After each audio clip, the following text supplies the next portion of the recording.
Un blitz, chiamiamolo così, al mercato del venerdì con la polizia municipale, cosa avete trovato? E allora, il blitz era praticamente la continuazione di quella che era stata un'attività di diffida che avevamo fatto ai venditori ambulanti, soprattutto di verdura e frutta, per non abbandonare i rifiuti a fine giornata in mezzo alla strada. Questa situazione a noi costa migliaia di euro ogni settimana, perché le procedure di raccolta e portandole in discarica indifferenziata paghiamo dei costi aggiuntivi, mentre se invece recuperiamo l'umido i costi sono naturalmente inferiori. Ed inoltre anche un problema di civiltà, cioè nel senso che chi viene a lavorare qua noi gli consentiamo di lavorare, però deve lasciare tutto pulito, perché fa un danno alla comunità se lascia i rifiuti in mezzo alla strada.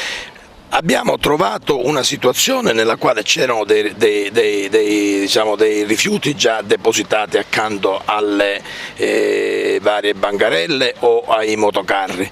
Ci hanno detto che avrebbero provveduto a chiusura di giornata a portare tutto nei contenitori che abbiamo disposto davanti all'isola ecologica appositamente. Infatti io ero sceso adesso al mercato proprio per andare a verificare che questo si sta effettivamente attuando.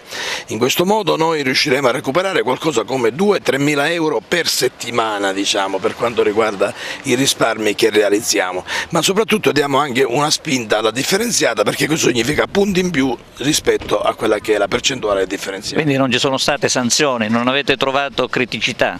No, il problema è che le sanzioni verranno comminate nel momento in cui noi andiamo a verificare a chiusura di giornata che hanno lasciato i rifiuti lì davanti. Abbiamo fatto un rilievo fotografico e sappiamo perfettamente dove sono tutte le postazioni. Quello che troveremo in quelle postazioni lo addebiteremo ai singoli responsabili.